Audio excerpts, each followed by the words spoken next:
Welcome back, everybody, from the D Horizons tribe. As promised on the previous video and the article that Tanni kindly shared with us on the main magazine, we're going to be going through Tanni's top 5 tips around politics. So really, without further ado, I'll pass it over to you, Tanni, for point 1. So my first one is plan and prepare. So everyone's busy, everyone's spinning plates, trying to do a million different things. In politics, there is huge amounts of reading that I have to go through. But I know that when I go into the chamber, I might have 4 minutes max to convince people that they need to vote with me on an issue. And the only way to do that is to get your research done, is to find out all the different nuances of an argument. And it's hard to find the time to do that sometimes, but know that it's a bit like being in a race. When you're on that starting line, you've got a short space of time to deliver, and that might be the only chance you have to do it. So you have to make every second count. I remember someone at uni said to me, if you fail to plan, you plan to fail, or something like that. And that always stuck with me. You know, and that's absolutely true. And you know what, that leads really well on to my second one, which is resilience. You kind of need to keep going. Winning a vote in the House of Lords doesn't necessarily mean that you've won, because there's a chance they'll get overturned in the Commons, and sometimes you need to accept half of what the minister's given you, although it's not all of what you want. Sometimes half is better than nothing at all. And you know, in sport, from the beginning to the end of my career, I lost more races than I won. I just won some big important ones. So that kind of resilience, that, you know, learning from your mistakes, learning what you did well, and coming back to have another go, is something that's really important. The transfers really well from sport into the political world that I'm now in. I think disabled people are very good at resilience as well, because we've always had so many barriers that we've had to just learn that as an innate part of life. So yeah. Okay, so on to number 3. Well, you're absolutely right. And so on to number 3 is also something which I think disabled people are pretty good at doing, is don't be afraid to ask questions. So, you know, I've got involved in bits of legislation where I'm not an expert, and I'm quite happy to admit that I'm not an expert. What I can do is sometimes deliver it in the chamber or deliver it in a media message.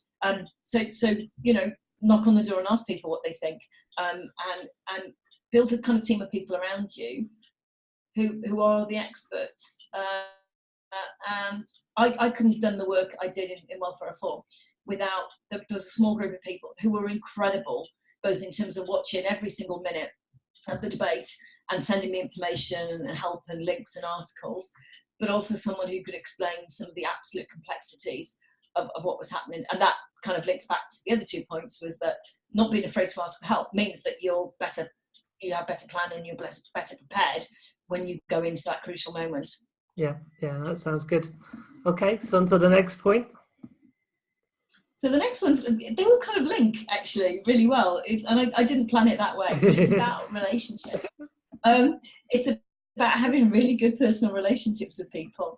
Find out what their opinion is, even if you don't like it.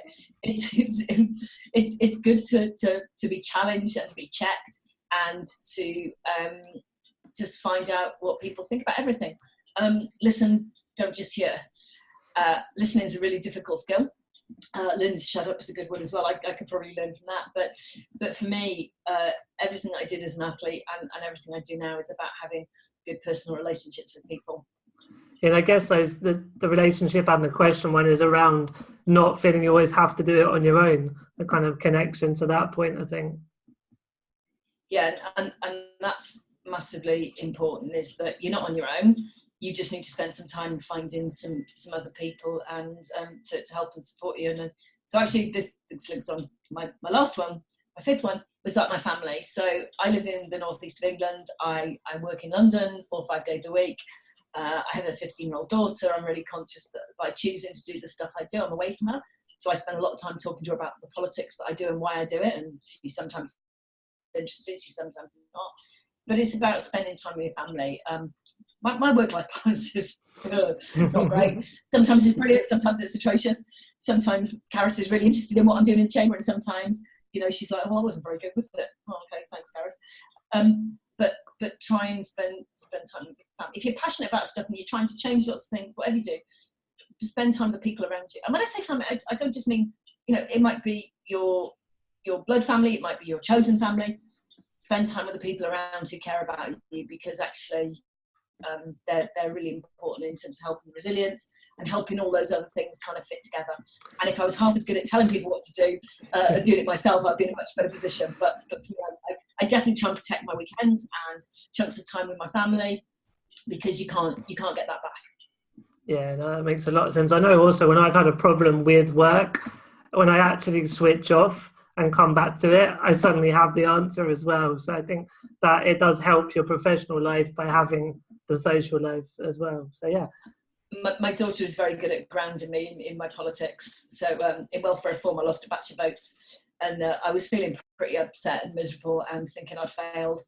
And I rang her and she said, "They're not really listening to you, are they, mummy?" I went, "No, they're not." She went, "You need to try a bit harder." Okay, right, thanks, Karen. But sometimes that's good. Yeah. Brilliant. All right, well, thank you, Tanni. I think the people watching will take a lot away from your insights and words of wisdom. We really appreciate you taking the time to share that. And yeah, we'll catch up with you again soon. Thank you very much. Take care.